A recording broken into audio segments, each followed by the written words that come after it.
3장 5절에서 내가 누워 자고 깨었으니 라고 말하는 3편이 아침 기도라면 4편 8절에서 내가 평안히 눕고 자기도 하리니 라고 하는 말씀에서 저녁 기도라고 구별해서 말할 수 있을 겁니다.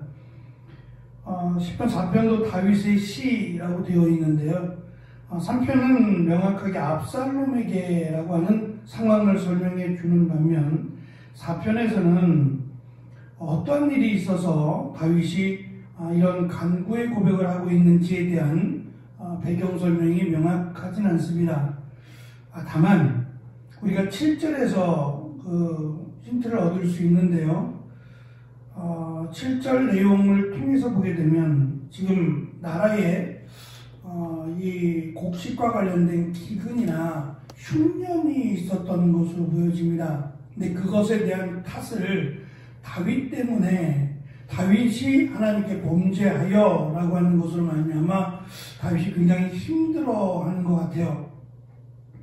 2절에 있는 것처럼 나의 영광이라고 하는 하나님이 나를 왕으로 세우셨는데 그것이 마치 내가 나의 영광을 위해서 왕이 된 것처럼 또 왕이 된 것을 욕되게 하고 다윗에 대해서 폄훼하고 이러한 내용들에 대해서 다윗은 굉장히 힘들어하는 것 같습니다.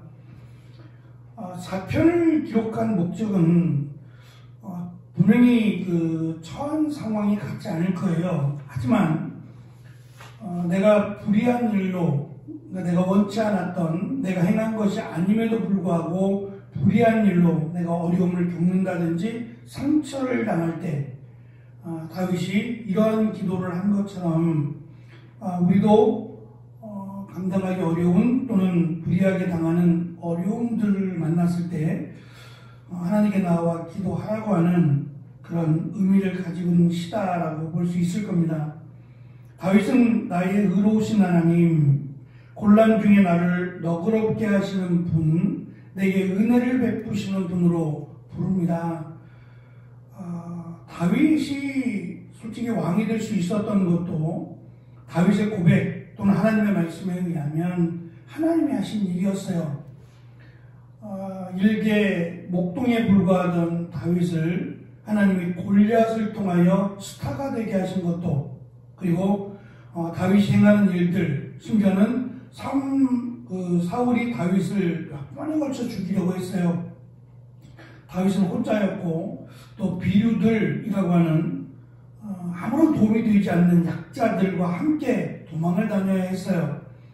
그런 과정에서 그 조그마한 땅에서 다윗과 그 일행을 못 찾는다라고 하는 것은 사울도 이해할 수 없을 거예요. 심지어는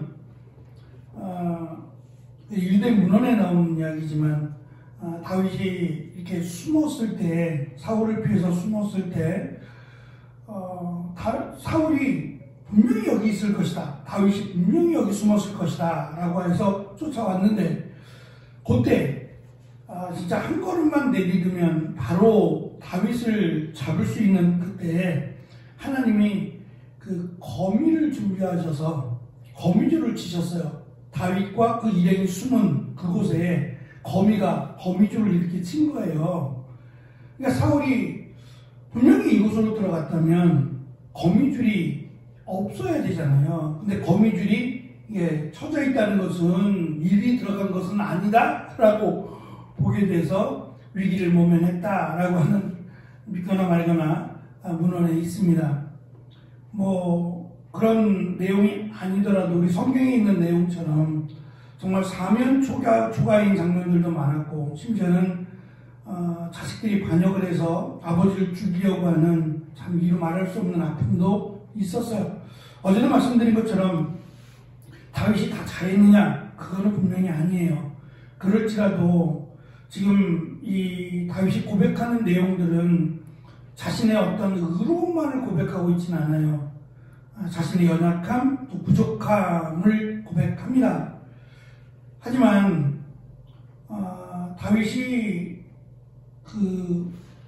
지금 처한 상황들이 하나님이 말씀하시는 너의 잘못으로 인하여 라고 하지 않으시는데 정작 백성들은 다윗 때문에라고 말을 한다는 거예요. 그러니까 늘 불평과 원망에 사로잡혔던 이스라엘 백성들이기에 뭐 어쩌면 당연한 일일지 모르지만 다윗은 그것이 아니다라는 것과 또 한 가지는 하나님 그들을 멸하여 달라고 하는 게 아니라 하나님이 이 어려움에서 피할 수 있도록, 그래서 하나님이 자신을 여기까지 인도하신 것처럼 지금 이 어려운 문제를 하나님이 도와주셔서 하나님이 해결해 주신다라고 하는 것을 다윗도 또 다윗을 모함하고 다윗 때문에라고 했던 이들도 하나님을 보게 해달라고 기도하는 겁니다.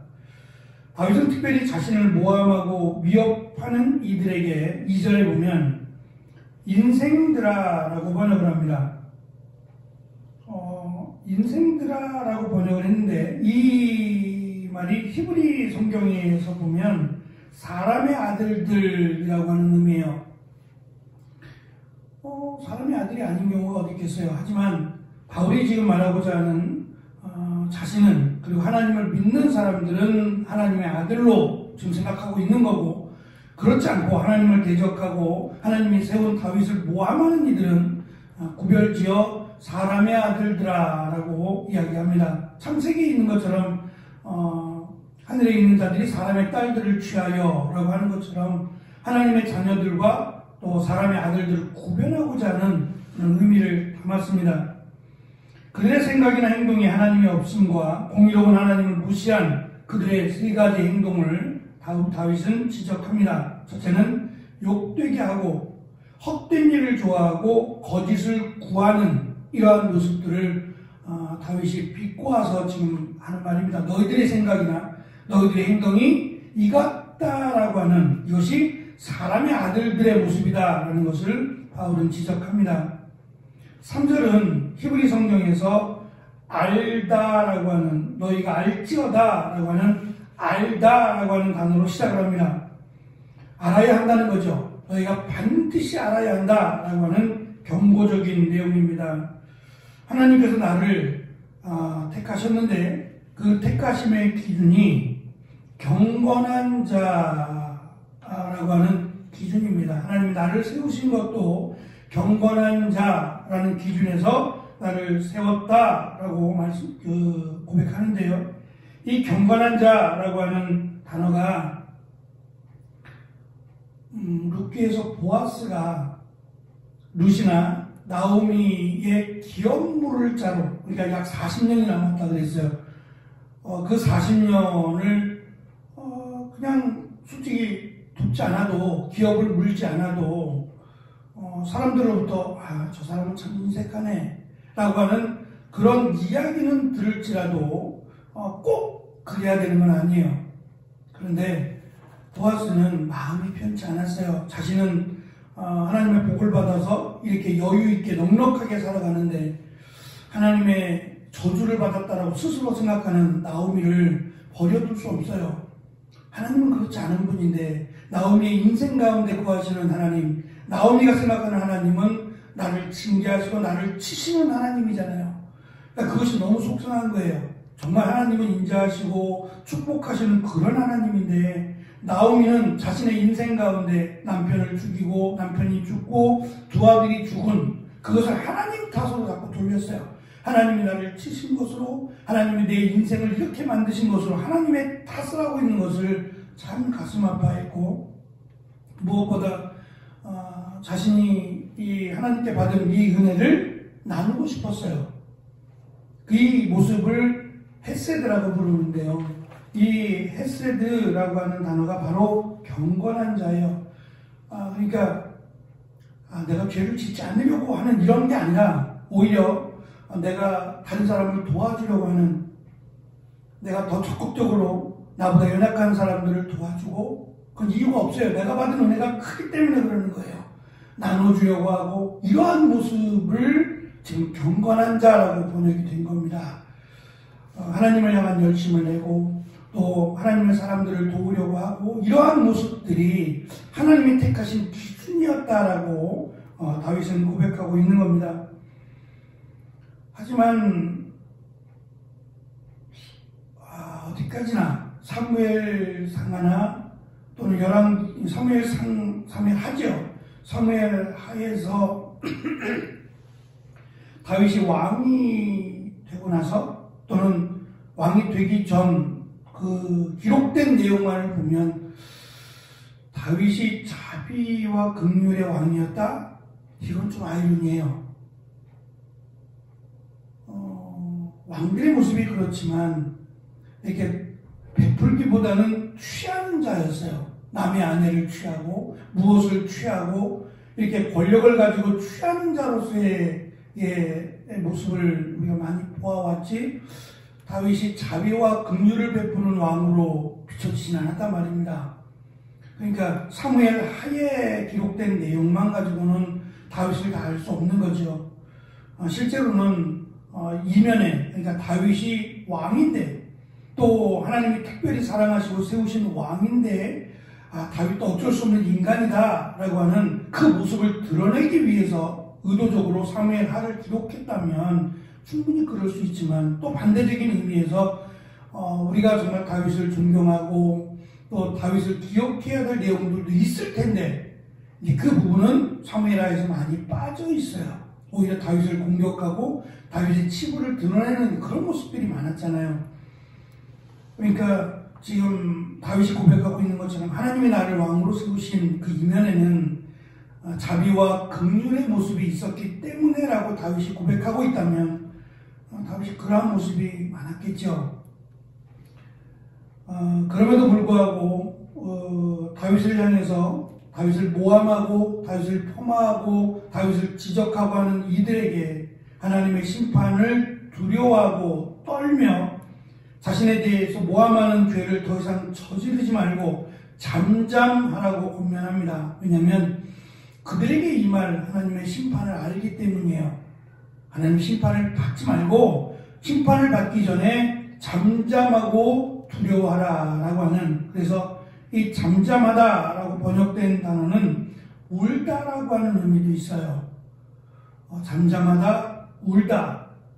울다라고 보면 하나님을 두려워하여 회개하라 라고 하는 의미로도 해석할 수 있습니다.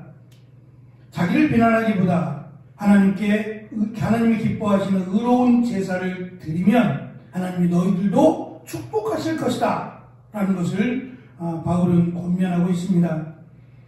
2절부터 5절까지가 인생들아 라고 시작하는 다윗의 경고와 충고라면 6절부터 마지막 8절까지는 여호와를 부르며 시작하는 기도와 신뢰의 확신입니다. 분명히 하나님은 도우셨고 도우실 것이다 라고 하는 확신을 다윗은 가지고 있습니다. 그래서 6절부터 8절에 등장하는 여러 가지 단어들을 보면 다윗과 이스라엘 백성들에게 베푸시는 선, 얼굴빛, 기쁨, 평안, 안전이라고 하는 여러 가지 긍정적인 단어들을 쏟아냅니다. 분명히 하나님은 이렇게 인도하실 것이다. 하지만 우리가 지금 이러한 기근을 당하거나 또는 어려움을 당한 것은 이것을 통해서 하나님께서 깨닫게 하시고자 하는 뜻일 수 있다는 거예요. 그렇게 삼으면 은혜가 된다는 겁니다. 하나님은 멸망시키고자 어려움을 주시는 게 아니라 이 어려움을 통하여 하나님께 더 가까이 나아가게 하고자 어려움을 줄 수 있다는 거죠. 오히려 이 어려움이 기회가 될 수 있다는 거죠. 세상이 혼란스러우면 영웅이 난다고 합니다. 이번에 어쨌든 대통령이 된 윤석열 대통령 후보는 누구도 생각하지 않은 변수였어요. 저는 그렇게 생각해요. 정치인도 아니었고요. 몇 번 이제 법조인으로 뚜렷한 인상을 남기긴 했지만 대통령이 되리라고는, 그러니까 수십 년 동안 정치를 하고 국회의원으로 몇 살에 걸쳐서 국회의원으로 한 사람도 아닌 그냥 공무원이었잖아요. 법조인이었는데 갑자기 지금 대통령이 된 거 아니에요? 그러니까 그 이면에는 여러 가지가 있을 거예요. 뭐 여러 가지 이유는 있겠지만 어쨌든 대통령이 되리라고는 전혀 예상치 못했던, 그러니까 이러한 상황들, 난세 속에서 예상치 못한 일들이 일어날 수 있는 것처럼 오히려 이 어려움이 기회가 될 수 있다라고 하는 것은 다윗의 실제적인 삶의 고백입니다. 어린 나이에 골리앗 앞에 서서 골리앗을 혼내잖아요. 그러니까 네가 지금 나를 개로 여기느냐? 막대기를 들고 오고 돌 들고 와서 나를 개로 여기느냐라고 혼자 화내는 거잖아요. 골리앗이 혼자 화내고 막 불구락불구락 하면서 이성을 잃어버리고, 그러니까 이러한 누구도 나서지 않는 자리에 그 어린 다윗이 지팡이와 물맷돌을 달랑 들고 나서게 된 것도 오히려 다윗이 왕이 되기 위한 초석으로 하나님이 삼으신 것처럼 지금 당하고 있는 어려움은 하나님의 심판이라기보다는 하나님이 우리에게 주신 은혜의 기회로 여기라고 하는 다윗의 권면의 시입니다. 특별하게 어느 상황인지는 밝히지 않지만 분명히 어려운 상황인 것은 분명합니다. 그러니까 이런 어려움을 당했을 때 이 시를 읽는 후손들에게 이런 어려움, 불이한 어려움이 될 수도 있고요. 이런 어려움을 당할 때 하나님께 나아가라. 그리고 하나님에게 기도하라고 하는 3편이 아침에 기도라면 4편은 저녁에 조용히 하나님 앞에서 하나님의 은혜를 구하는 기도를 하면 하나님이 인도하신 것처럼 인도하신다. 다만 하나님이 경건한 자를 선택하셨다라고 하는 이 고백 앞에서 나는 하나님 앞에서 불의하게 살아가지 말고 하나님의 택함을 받은 자답게 자비와 긍휼을 가지고 살아간다면 하나님은 그가 당한 이러한 어려움과 모함 가운데 분명히 하나님의 길을 열어가신다 라고 하는 다윗의 경험적 고백을 시편 4편에 담았습니다. 다윗은 이 시를 노래로 부르며 구원하시는 그리고 나를 인도하시는 하나님을 찬양합니다. 지금 해결된 게 아닙니다. 해결해 주실 것을 믿고 이 노래를 부르고 있는 겁니다. 저는 그것이 믿음이라고 생각합니다. 해결될 것을 믿는, 도우실 것을 믿는 믿음으로 나아가는 이 귀한 은혜가 우리 가운데 풍성하기를 축원합니다. 기도하겠습니다.